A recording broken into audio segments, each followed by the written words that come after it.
মাস যাবত আমি এই প্রাইভেটে আসা যাওয়া করছি। এই প্রাইভেটটা আমার পরিবারের মতো হয়ে গেছে, আমার আত্মার সাথে জড়িয়ে গেছে, আমার পরিবারের সাথে বেড়ে উঠা। আর এই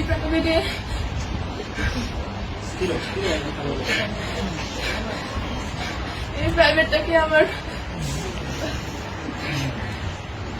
পরিবারের চাইতে কোনো অংশে কম মনে হয়নি। এই প্রাইভেটের প্রত্যেকটা মানুষ আমার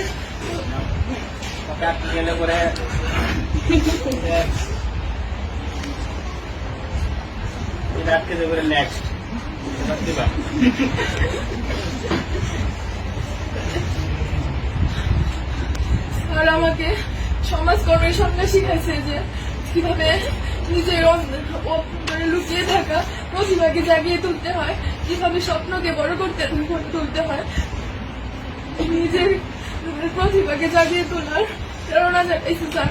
স্যার আমার জীবনের কিংবদন্তি, স্যার আমার জীবনের সেই সমাজকর্মী। স্যারের মাধ্যমে আমি আমার মুক্ত চিন্তাধারা ফুটিয়ে তুলতে পেরেছি। তাছাড়া স্যার আমি অনেক সময় অনেক বেয়াদবি করছি, যেগুলা হয়তো আমি বুঝতে পারি নাই, কিন্তু আপনার মেধা ওইগুলা ঠিকই ধরা পড়ছে। আমার বন্ধু বান্ধবদের সাথে অনেকের সাথে অনেক খারাপ ব্যবহার করে ফেলছে অনেক সময়। সবাই তোমরা আমার দৃষ্টিতে দেখবা। তাছাড়া মাফিয়া তুলি যদি তোরা আমার জীবনে অনেক ফ্রেন্ড ছিল, কিন্তু তোদের মতো কেউ হবে না রে। প্রতিটা মুহূর্তে আমি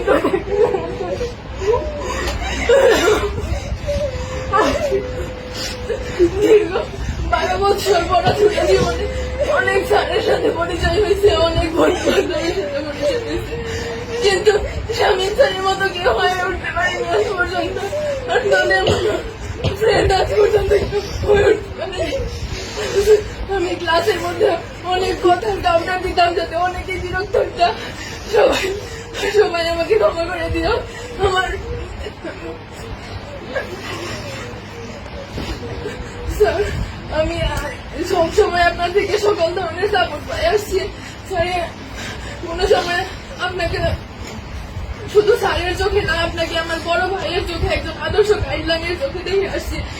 স্যার, ভবিষ্যতে আমি চাই আপনার কাছে আদর্শ একজন শিক্ষার্থী হয়ে ফুটে উঠতে চাই। আমি